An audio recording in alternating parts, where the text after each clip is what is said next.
Hello बच्चों, आइए इस प्रश्न को पढ़ते हैं। किसी बिंदुवत स्रोत से परिमित दूरी पर तरंगाग्र होता है। पहला ऑप्शन है गोलाकार, दूसरा ऑप्शन है बेलनाकार, तीसरा ऑप्शन है समतल, चौथा ऑप्शन है वृत्ताकार। आइए इस प्रश्न के मुख्य उदाहरण की चर्चा करें। तो यहाँ पे बोला जा रहा है बिंदुवत स्रोत, अर्थात अब जो ये स्रोत है वो ध्वनि स्रोत भी हो सकता है, प्रकाश स्रोत भी हो सकता है। अब भले ही यह स्रोत ध्वनि हो या प्रकाश हो, इस बिंदु स्रोत द्वारा निकले जो तरंगाग्र होगी उसकी जो आकृति होगी वो दोनों ही तरंगों के लिए एक ही होगी, क्योंकि दोनों ही तरंगे ही तो हैं। तो यहाँ पे हम प्रकाश को मान लेते हैं। तो अगर एक स्रोत है प्रकाश का कुछ इस तरीके से, क्योंकि जो प्रकाश होता है वो वैद्युत चुंबकीय तरंगे होती हैं, इसलिए प्रकाश के अंदर वैद्युत क्षेत्र तथा चुंबकीय क्षेत्र दोलन करते रहते हैं। तो मान लेते हैं कि इसके द्वारा जो प्रकाश निकल रही है उसका सूत्र है E बराबर E0 sine omega T plus के एक्स प्लस फाइव। ये आपका होता है तरंग सूत्र।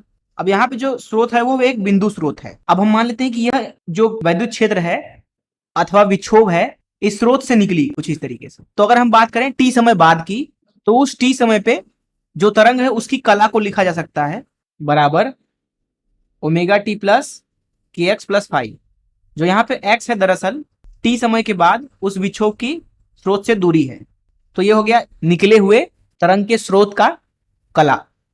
अब हम समझते हैं कि एक तरंगाग्र क्या होता है। दरअसल तरंगाग्र जो होता है यह एक ऐसी संरचना है जिस पर मौजूद सारे तरंगों की कलाएं बराबर होती हैं। अर्थात यहाँ पे लिखना चाहे तो अगर इस चीज को गणित की भाषा में बोले तो लोकस, अर्थात उन बिंदुओं का लोकस अथवा समूह जिनकी जो कलाएं होती हैं वो आपस में बराबर होती हैं, उसको हम बोलते हैं तरंगाग्र। तो इन मुख्य उदाहरणों का इस्तेमाल करके इस प्रश्न को हल करें। तो अगर हम यहाँ पे बात करें बिंदु स्रोत की, तो जैसा कि मैंने आपको पहले ही बताया कि उसके द्वारा उत्सर्जित जो तरंग होती है उसकी किसी भी समय पे जो कला होती है वो लिखी जा सकती है। कला बराबर, इसको हम थीटा से दर्शा देते हैं, ये बराबर होती है ओमेगा टी प्लस के एक्स प्लस फाइव। टी होता है समय, एक्स होता है उस तरंग की स्रोत से दूरी टी समय बाद।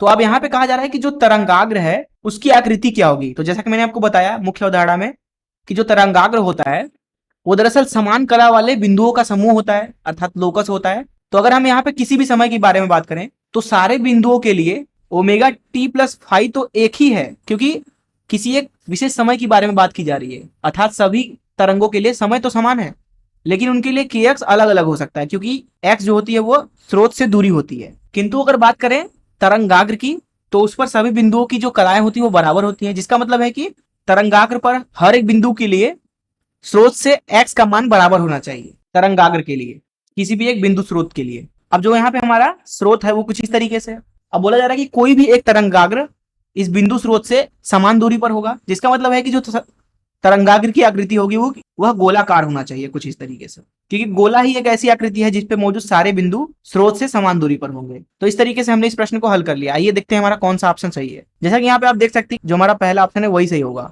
अर्थात किसी बिंदु स्रोत से जो तरंगाग्र होती है वो क्या होती है, गोलाकार होती है। मैं आशा करता हूं कि आपको इस प्रश्न का हल जरूर समझ में आया होगा। धन्यवाद।